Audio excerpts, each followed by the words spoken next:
হুজুর সাল্লাল্লাহু আলাইহি ওয়াসাল্লাম এক হাদিসের মধ্যে 5টা উপদেশ দিয়েছেন, আমাদেরকে 5টা নসিহত করছেন। এক নম্বর নসিহত হলো ইত্তাকিল মাহারিমা তাকুন আ'বাদান নাস। এক নম্বর নসিহত হলো তোমরা হারাম থেকে বেঁচে থাকো, তাহলে সবচেয়ে বড় আবেদ হইতে পারবা, ইবাদত গুজার হইতে পারবা। হারাম থেকে বাঁচতে হবে।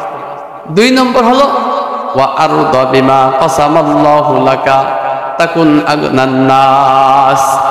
2 নম্বর নসিহত করছেন হুজুর সাল্লাল্লাহু আলাইহি সাল্লাম যে আল্লাহ পাক রব্বুল আলামিন তোমাকে যা দিয়েছেন তার উপর সন্তুষ্ট থাকো, তাহলে তুমি সবচেয়ে বড় ধনী হইতে পারবা। এই 2টার আলোচনা আমরা মোটামুটি করছি। আল্লাহকে ভয় করো, হারাম থেকে বেঁচে থাকো, সবচেয়ে বড় ইবাদত গুজার হইতে পারবা। আর আল্লাহ তোমাকে যতটুকু দিছে তার প্রতি সন্তুষ্ট থাকো, তাহলে সবচেয়ে বড় ধনী হইতে পারবা। এই 2 বিষয়ে আমরা মোটামুটি আলোচনা করছি, আলোচনা হয়েছে, জানতে পারছি। আজকে 3 নম্বর বিষয় থেকে আলোচনা। আজকের 3 নম্বর বিষয়ের আলোচনা হলো হুজুর সাল্লাল্লাহু আলাইহি ওয়াসাল্লাম বলেন ওয়া আহসিন ইলা জারিকা তাকুন মুমিনা। আমার আপনার নবী বিশ্ব নবী মুহাম্মদুর রাসূলুল্লাহ সাল্লাল্লাহু আলাইহি ওয়াসাল্লাম বলেন ওয়া আহসিন, ভালো ব্যবহার করো, জারিকা ওয়া আহসিন ইলা জারিকা, তোমার প্রতিবেশীর সাথে তুমি ভালো ব্যবহার করো, তোমার প্রতিবেশীর সাথে ভালো ব্যবহার করো, তাকুন মুমিনা, তাহলে তুমি মুমিন হইতে পারবা। তাহলে এটা হলো 3 নম্বর। হুজুর সাল্লাল্লাহু আলাইহি সাল্লামের 3য় নসিহত হলো হে আমার উম্মতেরা, তোমরা তোমাদের যে প্রতিবেশী আছে, আশেপাশে যারা বাস করে, তাদের সাথে তোমরা ভালো ব্যবহার করো। ভালো ব্যবহার করো, তাহলে তোমরা খাঁটি মুমিন হতে পারবা। যদি প্রতিবেশীর সাথে তোমাদের ব্যবহার ভালো না হয়, ভালো ব্যবহার করতে না পারো, তাহলে বোঝা যাবে তোমরা খাঁটি মুমিন হইতে পারো না এখনো। তাহলে বিষয়টা গুরুত্বপূর্ণ, বিষয়টা জরুরি। আম্মা জান আয়েশা সিদ্দিকা রাদিয়াল্লাহু তাআলা আনহা থেকে বর্ণিত, হুজুর সাল্লাল্লাহু আলাইহি সাল্লাম বলছেন যে হুজুর সাল্লাল্লাহু আলাইহি সাল্লাম বলেন আল্লাহ পাক রব্বুল আলামিন আমাকে প্রতিবেশীর সম্পর্কে এত তাকিদ দিছেন, এত গুরুত্ব দিছেন, এত তাকিদ দিছেন, নবী বলেন আমার মনে হয় না জানি আল্লাহ পাক রব্বুল আলামিন প্রতিবেশীকে মালের ওয়ারিস বানায় না দেয়। হুজুর সাল্লাল্লাহু আলাইহি সাল্লাম বলছেন প্রতিবেশীর ব্যাপারে আল্লাহ আমাকে এত তাকিদ দিছেন, আমার মনে হইতেছিল যে আমার মনে হইতেছিল যেন প্রতিবেশীকে সম্পদের ওয়ারিস বানায় না দেয়। ওয়ারিস বুঝেন, বাবা সম্পদ রেখে গেছেন, এই সম্পদ ছেলে সন্তান যারা আছে সবাই মালিক, ওয়ারিস তারা। হুজুর বলেন এত আমাকে তাকিদ দেওয়া হয়েছে, এত তাকিদ দেওয়া হয়েছে, আমি তো মনে করছি যে এই প্রতিবেশীদেরকে ওয়ারিস বানায় দিবেন আল্লাহ পাক রব্বুল আলামিন, এত তাকিদ দিচ্ছেন। আর আমাদের বিষয়টা হলো অন্যরকম হয়ে গেছে, ঠিক না? আমাদের বিষয়টা প্রতিবেশীর সাথে যেই ব্যবহারটা দরকার ছিল, যেই সম্পর্কটা থাকা দরকার ছিল, সেই সম্পর্ক তো নাই, ন্যূনতম সম্পর্ক আমাদের নাই, বরং আরো উল্টা। প্রতিবেশী যদি আমি যদি একটু শক্তিশালী হই, আমার যদি বিল্ডিং থাকে, তখন আমি কি করি, আমি পাশে যে গরিব প্রতিবেশী আছে আমার বিল্ডিং থেকে ময়লা ফালাই, আমার বিল্ডিং থেকে পানি ফালাই, ঠিক কিনা? এমন করেন অনেকেই। প্রতিবেশী একটু শক্তিশালী, বাড়িতে বিল্ডিং আছে, আমার বাড়িতে বিল্ডিং নাই, প্রতিবেশী কি করে, এই প্রতিবেশীকে তুচ্ছ করে, প্রতিবেশীর বাড়িতে পানি ফালায়, এই ঝুটা পানি ফালায়, হ্যাঁ, এই ময়লা ফালায়, এই কাজগুলি করে। অথচ হুজুর সাল্লাল্লাহু আলাইহি সাল্লাম কত গুরুত্ব দিচ্ছেন, আল্লাহ তাকিদ দিচ্ছেন নবীকে প্রতিবেশীর ব্যাপারে। নবী মনে করছেন না প্রতিবেশীর এত গুরুত্ব দিতেছেন, ওয়ারিস বানাই দিবেন, মনে হয় ওয়ারিস বানাই দিবেন। এই জন্য প্রতিবেশীর সাথে ভালো ব্যবহার করা, এটা নবীর আদেশ। যদি ভালো ব্যবহার করতে পারি, নবী বলছেন তাকুন মুমিনা, তাহলে তুমি মুমিন হইতে পারবা। প্রতিবেশীর সাথে যদি তুমি ভালো ব্যবহার করো, তুমি তাহলে খাঁটি মুমিন হইতে পারবা। প্রতিবেশীর সাথে যদি ভালো ব্যবহার না করতে পারো, তাহলে তুমি খাঁটি মুমিন হইতে পারলা না। এই জন্য আল্লাহ পাক আমাদের সকলকে প্রতিবেশীর সাথে, আমাদের আশেপাশে যারা থাকে তাদেরকে সাথে মিলেমিশে থাকার, এক হয়ে থাকার তৌফিক দান করেন। জোরে বলেন আমিন। আগে একটা সময় এমন ছিল যে এক ঘরে যদি কিছু ভালো রান্না হইতো তাহলে আগের জামানার মা বোনেরা একটা টুকরা দিয়ে হইলো, গোশতের একটা টুকরা দিয়ে হইলো, তখন এই একটা টুকরা একটু ঝোল বেশি করে দেয়া প্রতিবেশীর ঘরে পাঠাইতো। কথা কন ঠিক কিনা? আগের মা বোনেরা এমন ছিল যে বাসায় একটা ভালো রান্না করা হয়েছে, প্রতিবেশীর জন্য একটা টুকরা হইলো একটু ঝোল বেশি দিয়া তারপরে ওই পাশের ঘরে দিতেন। কারণ আমার বাসায় যখন ভালো খাবার পাক হয় তখন এই ঘেরানটা কিন্তু আশেপাশের বাসার লোকেরা পায় না। তখন প্রতিবেশী গরিব, সে পারতেছে না এক কেজি গরুর গোশত অনেক 700 টাকা 800 টাকা কিনা পাকাবে পারতেছে না, কিন্তু এই যে আমি পাকাইতেছি আমার ঘেরানটা তার নাকে গেছে, তারও তো মন চাই। এই জন্য হাদিসে আছে হুজুর সাল্লাল্লাহু আলাইহি ওয়াসাল্লাম বলেন, তোমরা তরকারির মধ্যে একটু ঝোল বেশি দাও। তরকারির মধ্যে একটু কি দাও? ঝোল বেশি দাও। তরকারির মধ্যে একটু ঝোল বেশি দাও। প্রতিবেশীকে একটা টুকরা দিয়ে একটু ঝোল তারপরে দাও। প্রতিবেশীর নাকে ঘেরান গেছে, তার অন্তরটাও খাইতে মন চাইছে। প্রতিবেশীর ব্যাপারে অনেক তাকিদ দিচ্ছে হুজুর সাল্লাল্লাহু আলাইহি ওয়াসাল্লামকে। প্রতিবেশীর সাথে সবচেয়ে বিপদে মানুষ যখন বিপদে পড়বে তখন সবচেয়ে আগে যে লোকটা আসে সেই লোকটা হলো প্রতিবেশী। কথা কন ঠিক কিনা? আমার ঘরে আগুন লাগছে, আমার আত্মীয় আছে নোয়াখালী, আমার আত্মীয় আছে ফরিদপুর, আমার আত্মীয় আছে সিলেট, চট্টগ্রাম, হ্যাঁ মোমেন শাহী। আমার আত্মীয় আমার আগুন নিভাইতে আসবে না। কথা কন ঠিক কিনা? আমার আত্মীয় আয়সা বাড়ি পুইরা ঘর পুইরা ছাই হয়ে গেছে, সেই ছাই আয়সা সরাইতে পারবে আত্মীয় আয়সা, কিন্তু আগুন নিভাইতে পারবে না। আগুন নিভাইতে হইলে আমার প্রতিবেশী যে আসে সে আয়সা আগুন নিভাবে। কথা কন ঠিক কিনা? আমি বিপদে পড়ছি, গভীর রাতে আমি অসুস্থ হয়ে পড়েছি, আমার আত্মীয় আমার কোনো উপকার করতে পারবে না। আমার উপকার করতে হইলে আমার প্রতিবেশী যে আছে সেই আমার উপকার করবে, সেই আগে আসবে দৌড়ায় আয়সা আমাকে তাড়াতাড়ি হসপিটালে নিয়ে যাবে, আমাকে ডাক্তারখানায় নিয়ে যাবে, যে ভাই তো অসুস্থ হয়ে গেছে, লোকটা অসুস্থ হয়ে গেছে, তাড়াতাড়ি ডাক্তারের কাছে নেই। কথা কন ঠিক কিনা? তাহলে ইসলাম এটা শিক্ষা দিয়েছে, ওয়াহসিন ইলা জারিকা তাকুন মুমিনা। নবী বলেন, ও আমার উম্মতেরা, তোমরা প্রতিবেশীর সাথে ভালো ব্যবহার করো, তাহলে তোমরা খাঁটি মুমিন হইতে পারবা। আমাদের শিক্ষা নেওয়া দরকার আছে কিনা, কি কন? এখন যত সমস্যা প্রতিবেশীর সাথে, যত সমস্যা ভাইয়ে সমস্যা। কথা কন ঠিক কিনা? এমন বাড়ি পাওয়া মুশকিল খুঁজা যে ভাইয়ে দ্বন্দ্ব নাই, প্রতিবেশীর সাথে দ্বন্দ্ব নাই, এমন লোক খুঁজে পাওয়া এখন বিরল হয়ে গেছে, মুশকিল হয়ে গেছে। কথা কন ঠিক কিনা? এক ভাই আরেক ভাইয়ের সাথে ঝগড়া দ্বন্দ্ব, এক প্রতিবেশী আর এক প্রতিবেশীর সাথে দ্বন্দ্ব। ও বন্ধুগণ আমার, ভাইরা আমার, আল্লাহর নবী বলছেন, যদি প্রতিবেশীর সাথে ভালো ব্যবহার না করতে পারো তুমি খাঁটি মুমিন হইতে পারবা না। তুমি খাঁটি মুমিন হইতে হইলে প্রতিবেশীর সাথে তুমি ভালো ব্যবহার করো। এই সমস্যা যদি আমাদের মধ্যে থেকে থাকে, আমাদের সবারই এই হাদিস থেকে শিক্ষা নেওয়া উচিত। কথা কন ঠিক কিনা? আমার একটু লস যাক, আমার প্রতিবেশীর জন্য আমার একটু লস যাক, সে তো আমার প্রতিবেশী, আমার বিপদে সে আগে আসবে, এই জন্য আমার একটু লস দিয়ে হইলেও তার সাথে আমার সুসম্পর্ক বজায় রাখা দরকার। এই জন্য প্রতিবেশীর হক অনেক ইসলামে দিয়েছে। এই জন্য প্রতিবেশীর সাথে আমরা ভালো ব্যবহার করবো, ভালো আচরণ করব। এই সমস্যা যদি আমাদের মধ্যে থেকে থাকে, আমরা আজকেই তার সাথে সমাধান করে দিব। ভাই, ঘর থেকে বের হইলে তোমার চেহারা দেখি, ভাই আমার আত্মীয়র চেহারা দেখি না, ঘর থেকে বের হইলে তোমার চেহারা দেখি, আসো। আমাদের যে মনোমালিন্য আছে এই মনোমালিন্য আমরা মুছে ফেলাই, আমরা মিলেমিশে থাকি। কথা কন ঠিক কিনা? ইসলাম শুধু নামাজের নাম ইবাদত না। আমরা মনে করি নামাজ পড়ি, রোজা রাখি, হজ করি, যাকাত দেই, এইগুলি ইবাদত। শুধু এইগুলি ইবাদত না, ইবাদতের কয়েকটা শাখা আছে। ইবাদাত, মুআমালাত, মুআশারাত, এই তিনটা বিষয়ে আল্লাহ পাক রব্বুল আলামিন কিয়ামতের দিন জিজ্ঞাসা করবেন। কি? ইবাদাত, মুআমালাত, মুআশারাত। ইবাদত হলো আমরা নামাজ পড়ি, রোজা রাখি, এইগুলি ইবাদত, দান করি খয়রাত করি এগুলি ইবাদত, এই বিষয়ে আল্লাহ পাক রব্বুল আলামিন জিজ্ঞাসা করবেন।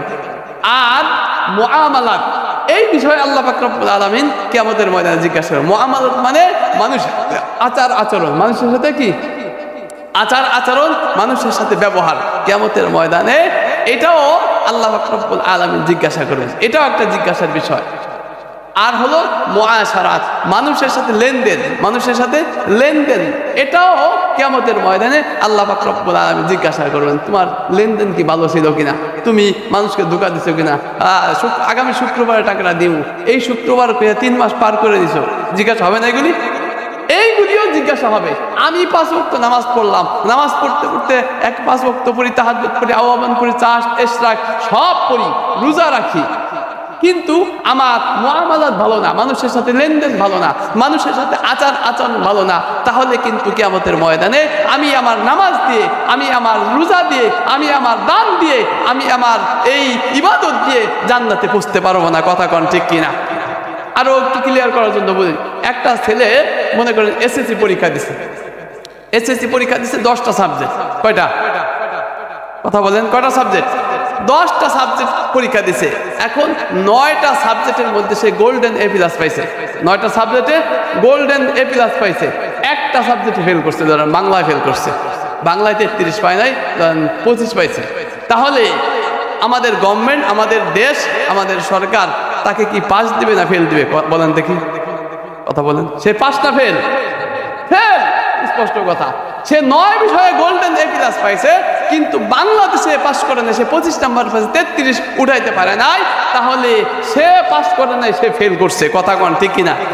সে পাস করে নাই, সে ফেল করছে। সে 9 সাবজেক্টে পাস করছে, গোল্ডেন এ প্লাস পাইতে, কিন্তু একটা সাবজেক্টে ফেল করার কারণে, 25 পাওয়ার কারণে সরকার তাকে এই এসএসসি পরীক্ষা পাস দিবে না, ফেলের খাতায় তার নাম উঠা যাবে। বন্ধুগণ আমার, ঠিক তদ্রুপ ইবাদত, মুআমালাত, মুআশারাত একই রকম। তুমি নামাজ পড়ো, 5 ওয়াক্ত নামাজ পড়ো, তাহাজ্জুদ পড়ো, কিন্তু তোমার ব্যবহার ভালো না, তোমার ব্যবহারের কারণে তোমার প্রতিবেশী কষ্ট পায়, অন্য মানুষেরা কষ্ট পায়, তাহলে তুমি ইবাদতে পাস করছো, তোমার মুআমালাতের মধ্যে তুমি ফেল করছো। ও বান্দা, তুমি মনে মনে খুশি হয়ে বসে রয়েছো, আমি তো অনেক ইবাদত করি, তাহাজ্জুদ করি, আমি তো মনে হয় জান্নাতি হয়ে গেছি, কিন্তু তুমি জান্নাতে যাইতে পারবা না। কথা কোন ঠিক কিনা? তুমি নামাজ পড়ো, মানুষের সাথে ভালো ব্যবহার করো, আবার তোমার ওই যে লেনদেন ব্যবহার খারাপ, লেনদেন ভালো আছে কিন্তু মানুষের সাথে ব্যবহার খারাপ, তাহলে তুমি ওই সাবজেক্টে ফেল করছো, তোমার জান্নাতে যাওয়ার বেলা কিন্তু হিসাব কিতাব আছে। এই জন্য এইগুলিও আমাদের ঠিক করা দরকার। আমাদের মধ্যে অনেক দুর্বলতা রয়ে গেছে। কথা কোন ঠিক কিনা? আমাদের এই সব বিষয়ে অনেক ত্রুটি রয়ে গেছে। এই জন্য সেই 1400-1450 বছর আগে বিশ্বনবী মুহাম্মদুর রাসূলুল্লাহ সাল্লাল্লাহু আলাইহি ওয়াসাল্লাম ঘোষণা করে গেছেন, ওয়া আহসিন ইলা জারিকা তাকুন মুমিনা। হে আমার উম্মতেরা, তোমরা তোমাদের প্রতিবেশীদের সাথে, তোমাদের ভাই ব্রাদারের সাথে তোমরা ভালো ব্যবহার করো, তাহলে মুমিন হইতে পারবা। বুঝছি আমরা কথাগুলি? আল্লাহ পাক আমাদেরকে বোঝার তৌফিক দান করেন, জোরে বলেন আমিন। আল্লাহ আরো বোঝার তৌফিক দান করেন। আজকে এই সমস্যার জন্য সব জায়গায়, যেখানে যাবেন সব জায়গায় এমনও দেখছি, আপন দুই ভাইয়ের মাঝখানে ওয়াল দিয়ে রাখছে, জায়গা কম, 2 ভাইয়ের জায়গাটা যদি খোলা থাকে, বাচ্চারা একটু খেলাধুলা করতে পারে, সুন্দর চলাফেরা করতে পারে, নিজেদের সুবিধা হয়। কিন্তু 2 ভাইয়ের লাগালাগির কারণে, 2 ভাইয়ের ঝগড়াঝাটির কারণে মাঝখানে ওয়াল দিয়ে রাখছে। সেও সংকীর্ণ জায়গায় থাকে, ওই ভাইও সংকীর্ণ জায়গায় থাকে। কথা কোন ঠিক কিনা? আছে না? আছে, আসলে আছে। এই বন্দরের অভাব নেই, আমার চোখে দেখা। এই জন্য এই দূরত্ব, এই সমস্যা আল্লাহ পাক রব্বুল আলামিন আমাদেরকে দূর করার তৌফিক দান করেন। আমার প্রতিবেশীর সাথে আমার সম্পর্কটা ভালো করতে পারি, হ্যাঁ, আলোচনা করে ভালো করতে পারি, আল্লাহ তৌফিক দান করেন। তাহলে এটা কয় নম্বর বলছিলাম? হুজুর সাল্লাল্লাহু আলাইহি ওয়াসাল্লাম 5টা নসিহত করছেন, এটা হলো 3 নম্বর। ওয়াহসিন ইলা জারিকা তাকুন মুমিনা, তোমার প্রতিবেশীর সাথে তুমি ভালো ব্যবহার করো, মুমিন হইতে পারবা, এটা 3 নম্বর। 4 নম্বর, আল্লাহর হাবিব সাল্লাল্লাহু আলাইহি ওয়াসাল্লাম 4 নম্বর নসিহত করছেন। সেই নসিহতটা হলো যে অন্যের জন্য সেই জিনিসটা তুমি পছন্দ করবা যেই জিনিসটা তুমি নিজের জন্য পছন্দ করো। যেই জিনিস নিজের জন্য তুমি পছন্দ করো, অন্য ভাইয়ের জন্য সেই জিনিসটা তুমি পছন্দ করবা। একটু বোঝার জন্য বলি, ঈদের সময় আসছে, হ্যাঁ সামনে রমজান, ঈদের সময় আসছে, এখন মার্কেট করতে গেছো তুমি, তোমার ছেলের জন্য তোমার মেয়ের জন্য 3000 টাকা দিয়ে জামা আনছো, তোমার ছেলের জন্য 2000 টাকা দিয়ে জামা আর 2000 টাকা দিয়ে শু জুতা আনছো, এই এক এক ছেলে মেয়ের জন্য 5000-6000 টাকার মার্কেট করছো। আর তুমি একজন একটা কাপড় দিলা 200 টাকা দিয়া, একটা লুঙ্গি দিলা 200 টাকা দিয়া, কত টাকা দিয়া? 200 টাকা দিয়া। নবী বলছেন তুমি নিজের জন্য যা পছন্দ করো, তুমি নিজের জন্য একটা পাঞ্জাবি কিনলা 2000 টাকা দিয়া, আর একজনকে একটা লুঙ্গি দিলা 200 টাকা দিয়া। নবী বলছেন না না, হলো না, এটা তো হলো না। তুমি মার্কেট করলা, এক একজনে 5000 টাকা, আর একজনকে তুমি দিলা 200 টাকা, হইল না? হইল না? তুমি মুসলমান এখনো হও নাই, তুমি এখনো মুসলমান হইতে পারো নাই, তোমার মধ্যে এখনো দুর্বলতা আছে। অন্তত এর অর্থ এটা না তুমি যেটা পছন্দ করো এটা অন্যের জন্য দিয়ে দাও, এর অর্থ এটা না তাকেও 5000 টাকার মার্কেট করে দাও, এটা না। অর্থ হলো সে গরিব মানুষ, সে গরিব মানুষ। আমার উস্তাদ হাদিসের পড়ানোর সময় এই ব্যাখ্যাটা দিয়েছিলেন, আমার উস্তাদ আল্লামা মামুনুল হক, ওনার কাছে বুখারী সানি পড়ছি, আল্লামা মামুনুল হক উনি এই ব্যাখ্যাটা দিয়েছিলেন যে এই হাদিসের ব্যাখ্যা হলো তুমি যদি গরিব হইতা, সে যদি ধনী হইতো, তোমাকে যেই পরিমাণ দিলে তুমি খুশি হইতা, তোমাকে যেই পরিমাণ টাকা দিলে তুমি খুশি হইতা, তুমি এই পরিমাণ টাকা দাও, খুশি হয়ে যাবে। এটা হলো ব্যাখ্যা। কথা বুঝছেন আপনারা? একটা গরিব মানুষ তাকে তুমি দিবা, একটা 200 টাকা লুঙ্গি দিলে সে মনে মনে বেতার হবে যে একবার দোয়া দিলে লুঙ্গি শেষ। তুমি যদি 500 টাকাতে একটা লুঙ্গি দাও, এই গরিব লোকটা খুশি হয়ে যাবে। কথা কন, খুশি হবে না? তোমার 5000 টাকা দেওয়া তো দরকার নেই। হাদিসের অর্থ এটা না যে তুমি 5000 টাকার মার্কেট করছো, তাকেও 5000 কিনে দাও। এমন ভাবে দাও, সম্মানী ভাবে দাও, সম্মানী ভাবে দাও, সে খুশি হয়ে যাবে, সে খুশি হয়ে যাবে।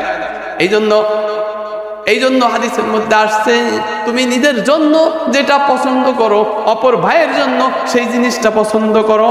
অর্থাৎ অপর ভাইকে দিবা, ভালো একটা জিনিস দিবা। তুমি ভালো জিনিস যেমন পছন্দ করো, অপর ভাইয়ের জন্য ভালো একটা জিনিস পছন্দ করবা। এটা হলো 4 নম্বর উপদেশ। 4 নম্বর উপদেশ। আমরা কিন্তু উপদেশ, এই নবীর সরাসরি উপদেশ হাদিসের মধ্যে আসছে। শুধু শুনলাম আর মসজিদে শুনলাম, বাইরে গেলে ভুলে গেলাম, বিষয়টা এমন না। আমি আপনি যদি জীবনে আমল করতে পারি, আমার আপনার জীবন রঙিন হবে, আমার আপনার জীবন কি হবে? রঙিন হবে। এই জন্য আমরা আমল করার চেষ্টা করবো। আল্লাহ তৌফিক দান করেন, জোরে বলেন আমিন। এই বিষয়ে আর সামনে যাব না, 5 নম্বর বিষয়ে যাই। হুজুর সাল্লাল্লাহু আলাইহি সাল্লাম আমাদেরকে 5 নম্বর নসিহত করছেন, সেটা হলো তোমরা যে আয়াত পড়ছি, তোমরা কম হাসবা, বেশি কাঁদবা। এই হাদিসের 5 নম্বর উপদেশ হলো, নবী বলেন তোমরা কম হাসবা আর বেশি বেশি কাঁদবা। কারণ কি? বেশি হাসার কারণে, বেশি হাসলে মানুষের অন্তর মরে যায়, মানুষের অন্তর কলব মরে যায়। যে ব্যক্তি বেশি বেশি হাসে তার কলবটা মরে যায়, আর যে ব্যক্তি বেশি বেশি কাঁদে তার কলবটা জিন্দা থাকে, তার কলবটা তাজা থাকে, তার কলবটা কি থাকে? তাজা থাকে। এই জন্য হুজুর সাল্লাল্লাহু আলাইহি ওয়াসাল্লাম উপদেশ দিয়েছেন তোমরা বেশি বেশি কাঁদবা আর কম কম হাসবা। আমার আল্লাহ পাক রব্বুল আলামিন নিজে স্বয়ং বলেছেন কোরআনের মধ্যে, ফালইয়াদহাকু কালিলাউ ওয়ালইয়াবকু কাসীরা। ও আমার বান্দারা, তোমরা বেশি বেশি কাঁদো এবং কম কম হাসো। অনেক মানুষ দেখবেন হাসতে হাসতে অন্তরে এমন মরে গেছে, নিজের আপন বাপ মারা গেছে, নিজের আপন মা মারা গেছে, চোখ দিয়ে এক ফোঁটা পানি পড়ে না। কথা কন, আছে না নাই? আছে না? নিজের বাবা মারা গেছে, যেই বাবা আমাকে জন্ম দিয়েছে, যেই বাবা এত কষ্ট করে লালন পালন করেছে, যেই বাবা এত কষ্ট করে আমাকে বড় করেছে, যেই মা আমার পেশাব পায়খানা পরিষ্কার করছে, আমাকে দুগ্ধ পান করাইছে, সেই মা ইন্তেকাল করছে, চোখ দিয়ে এক ফোঁটা পানি বাইরে না। পানি বাহির হইয়া না হওয়ার কারণ হলো সে হাসতে হাসতে তার অন্তর মরে গেছে, তার সেই দিল নাই, এই জন্য তার চোখ দিয়ে পানি পড়ে না। কথা কোন ঠিক কিনা?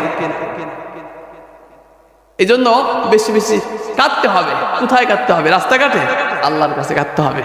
আল্লাহর কাছে কাঁদতে হবে। আপনি মুসিবতে পড়ছেন, মসজিদে আসেন, 2 রাকাত নামাজ পড়েন, আল্লাহর কাছে চোখের পানি ছাড়া আল্লাহর কাছে চোখের পানি ছেড়ে দেন, কান্নাকাটি করেন, দেখবেন আল্লাহ খুশি হয়ে যাবেন, আপনার সমস্ত বিপদ আপদ দূর করে দিবেন, সমস্ত সমস্যার সমাধান করে দিবেন মালিক। এই জন্য বেশি বেশি কান্না দরকার মালিকের কাছে। আমি একটা হাদিসের ঘটনা বলি, তারপরে আলোচনা শেষ করে দিব ইনশাআল্লাহ। হুজুর সাল্লাল্লাহু আলাইহি ওয়াসাল্লাম মক্কা থেকে মদিনায় গেছেন। মদিনায় যাওয়ার পরে আমাদের দেশে তো অ্যাভেলেবেল পানি পাওয়া যায়, মিষ্টি পানি। মদিনায় ওই সময় মরুভূমির এলাকার তো দেশ, ওই সময় এই পানি এইভাবে পাওয়া যেত না। পানির নির্দিষ্ট কিছু জায়গা ছিল, কুয়া ছিল, ইন্দারা বলতো, কূপ। এই কূপের মধ্যে পানি পাওয়া যেত, কিন্তু সব কূপের পানি আবার মিষ্টি না। বেশিরভাগ কূপের পানি লবণাক্ত, যেই পানি খাওয়া যায় না, খাইলে মানুষ অসুস্থ হয়ে যায়। আর কিছু কিছু কূপ ছিল, এই কূপের পানি মিষ্টি। যাই হোক, হুজুর সাল্লাল্লাহু আলাইহি ওয়াসাল্লাম সাহাবাদেরকে নিয়ে মদিনায় গেলেন। মদিনায় যাওয়ার পরে এখন এই পানির সংকট, পানি পাইতেছে না। সাহাবায়ে কেরাম এখান থেকে সেখান থেকে এই কূপের পানি খাইয়া অসুস্থ হয়ে গেল।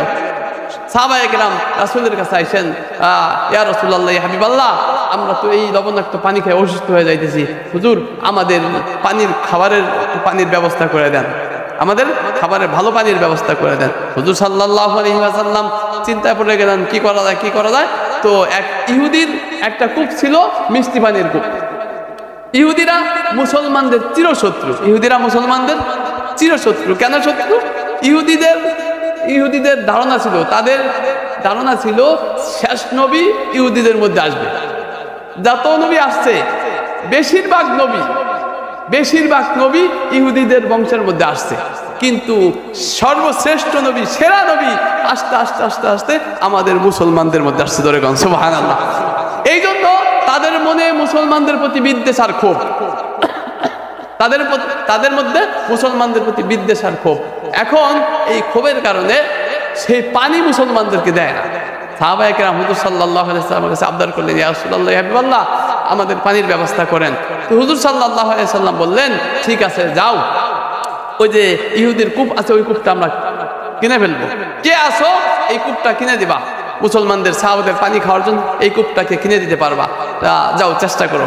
এখন এই যে পরামর্শ হইলো, সিদ্ধান্ত হইলো, এই খবরটা ইহুদির কাছে পৌঁছাই গেছে, মুসলমানরা এই কূপটা কেনার জন্য আমার কাছে আসবে। যখন ইহুদির কাছে এই সংবাদটা পৌঁছায় গেছে, এই কূপ কেনার জন্য মুসলমানরা আমাদের কাছে আসবে, আমার কাছে আসবে, এখন সে শক্ত হয়েছে ভালো করে, এইবার চড়া দামে বিক্রি করা যাবে। দেখেন না, যখন করোনা আসার সময়, করোনা আসার আগে 1 লিটার স্যাভলন ছিল 200 টাকা বা 220 টাকা। 1 লিটার স্যাভলন 200 টাকা বা 200। করোনা প্রতিরোধের ব্যবস্থা হলো হাত ধুইতে হবে, মুখ ধুইতে হবে, না মাস্ক ব্যবহার করতে হবে, তাই না? এখন যেই স্যাভলন বিক্রি হইতো 200 টাকা 220 টাকা, এই স্যাভলন 1000 টাকা কেজিতে লিটার পাওয়া যায় না। কথা কোন ঠিক কিনা? সংকট নাই, 1000-2000 টাকা স্যাভলন পাওয়া যাইতেছে না। যেই মাস্ক ডাক্তাররা তাদের ফার্মেসিতে রাইখে দিতে বেচতে পারে না, তেলাপোকা ইন্দুরে খাই ফেলতেছে, এই মাস্ক কেউ কিনে না। তখন করোনা আসলো, এই মাস্কের যে দাম বাইরে গেল, এই 8 আনা 1 টাকা দিয়ে একটা মাস্ক ক্রয় কইরা একটা মাস্ক 30 টাকাও বিক্রি হয়েছে। কথা কোন ঠিক কিনা? ঠিক না? 30 টাকাও বিক্রি হয়েছে একটা মাস্ক। এই 1 টাকার একটা মাস্ক 30 টাকা বিক্রি হয়েছে, তার দাম বাইরে গেছে। হ্যাঁ, দাম বাইরে গেছে। ঠিক এই ইহুদি এটা মনে করলো যে পাইছি একটা সুযোগ, মুসলমান এই সংবাদ তার কানে পৌঁছায় গেছে। এবার সাহাবায়ে কেরাম গেছেন তার কাছে কেনার জন্য। কূপের দাম যদি হয় 100 টাকা, কূপের দাম 100 টাকা, এই ইহুদি এই কূপের দাম 1 লাখ টাকা ছাড়া বই দিয়েছে। এমনি তো হিংসা মুসলমানদের প্রতি। আর যদিও বিক্রি করি, চড়া দামে বিক্রি করব, 1 কূপের দামে আমি 100 কূপের দাম নিয়ে নিব, এমন একটা ভাব নিয়ে বসে রয়েছে। এখন সাহাবায়ে কেরাম কিনতে যায় সে আর দামে কুলায় পারে না, এত টাকা কই থেকে দিবে, আইসা পড়ে কিনতে পারে না। কিন্তু সাহাবাদের মধ্যে একজন সাহাবী ছিলেন, তার নাম ছিল উসমান গনি রাদিয়াল্লাহু তাআলা আনহু। হযরতে উসমান গনি, গনি অর্থ ধনী, হযরতে উসমান গনি রাদিয়াল্লাহু তাআলা আনহু, আল্লাহ পাক রব্বুল আলামিন উনাকে ধনী বানাইছেন। শুধু দুনিয়ার ধনী নয়, আল্লাহ পাক রব্বুল আলামিন হযরতে উসমান রাদিয়াল্লাহু তাআলা আনহুকে দুনিয়া এবং অন্তরের ধনীও বানাই দিয়েছেন। জোরে কোন সুবহানাল্লাহ। উনার তো অনেক টাকা। হযরত উসমান গনি রাদিয়াল্লাহু তাআলা আনহু গেলেন, যা বললেন, এই মালিক, তুমি কত টাকা চাও, তুমি কত টাকা চাও? হযরত উসমান গনি রাদিয়াল্লাহু তাআলা আনহু ব্ল্যাঙ্ক চেক দিয়ে দিলেন। ব্ল্যাঙ্ক চেক দিলেন যে তুমি লেখো, তুমি যা চাও যত লিখতে পারো লেখো, খুব আমার লাগবে, তুমি যত চাও তত আমি দিব, তুমি খালি লেখবা তোমার যত দরকার। জোরে কোন সুবহানাল্লাহ। কিতাবের মধ্যে ঘটনা আসছে, হযরত উসমান রাদিয়াল্লাহু তাআলা আনহু ব্ল্যাঙ্ক চেক দিলেন তার কাছে, তোমার যত মন চায় তুমি চেকের মধ্যে লেখো, তুমি যত লেখো যত চাও আমি তত টাকা তোমাকে দিব। এইবার ইহুদি পাইছে সুযোগ, ইহুদি সুযোগ পায় লেখছে রকমতো, আমার এত টাকা দরকার। হযরত উসমান রাদিয়াল্লাহু তাআলা অত টাকা দিয়ে আল্লাহ পাক টাকা দিয়েছিলেন, অত টাকা দিয়ে তারপরে কূপ কিনে মুসলমানদের সাহাবাদের পানি খাওয়ার ব্যবস্থা করে দিলেন। জোরে কোন সুবহানাল্লাহ। এবার সাহাবায়ে কেরাম খুশি, আল্লাহ নবী দরবারে আসছে, মিষ্টি পানি পায়া হুজুর সাল্লাল্লাহু আলাইহি ওয়াসাল্লাম, হুজুর পানি খাওয়ার ব্যবস্থা হয়ে গেছে। কিভাবে হইল? কিভাবে পানি খাওয়ার ব্যবস্থা হইল? এবার সাহাবায়ে কেরাম বলেন, ইয়া রাসূলুল্লাহ, ইয়া হাবিবাল্লাহ, আপনার জামাতা হযরত উসমান রাদিয়াল্লাহু তাআলা আনহু উনি জান্নাতের সুসংবাদ প্রাপ্ত সাহাবী। আপনার জামাতা হযরত উসমান রাদিয়াল্লাহু তাআলা আনহু উনি চড়া মূল্যে, অনেক বেশি মূল্যে কূপ ক্রয় কইরা সাহাবাদের পানি খাওয়ার ব্যবস্থা করে দিয়েছেন। আমার আপনার নবী বিশ্বনবী মুহাম্মদুর রাসূলুল্লাহ সাল্লাল্লাহু আলাইহি ওয়াসাল্লাম বলেন, ও আমার সাহাবারা শুনে রাখো, উসমান কূপ ক্রয় করে নাই, উসমান এই কূপ কেনার মাধ্যমে হযরত উসমান জান্নাত ক্রয় করেছে। জোরে কোন সুবহানাল্লাহ। জান্নাত ক্রয় করে নিয়েছে। যাই হোক বন্ধুগণ, আমি বলতেছিলাম এই হযরত উসমান রাদিয়াল্লাহু তাআলা আনহু 10 জন আশারায়ে মুবাশশারা, নবী 10 জন, এক হাদিসের মধ্যে 10 জন সাহাবাকে দুনিয়ায় থাকতে জান্নাতের সার্টিফিকেট দিয়েছেন। তার মধ্যে হযরত উসমান রাদিয়াল্লাহু তাআলা 3 নম্বর ব্যক্তি। কয় নম্বর ব্যক্তি? 3 নম্বর ব্যক্তি। এই উসমান রাদিয়াল্লাহু তাআলা আনহু এত কিছু করছেন, এখন উনাকে জিজ্ঞাসা করছে, উনি হযরত উসমান রাদিয়াল্লাহু তাআলা শুধু কাঁদতেন, বেশি বেশি কাঁদতেন। এখন কিছু লোকেরা জিজ্ঞাসা করছে, উসমান রাদিয়াল্লাহু তাআলা আনহু, আপনি এত কাঁদেন কেন? আপনি এত কাঁদেন কেন? আপনার জন্য তো নবী বলছেন জান্নাতের সুসংবাদ প্রাপ্ত, আপনার জন্য তো আর কান্দার কোনো বিষয় নাই, আপনি তো জান্নাত নবী ঘোষণা করছেন, তা আপনি এত কাঁদেন কেন, এত কাঁদতেছেন কেন? হযরতে উসমান রাদিয়াল্লাহু তাআলা আনহু বলেন, ও আমার ভাইরা, নবী ঘোষণা করেছেন আমার জন্য জান্নাত, আমি জান্নাতি, আমি জান্নাত পাবো, ঠিক আছে, কিন্তু ভাইরা মনে রাখো, শুনে রাখো, আমি তো জান্নাতে যাব, জান্নাত তো পরে, জান্নাতের আগে কয়েকটা গাড়ি আছে।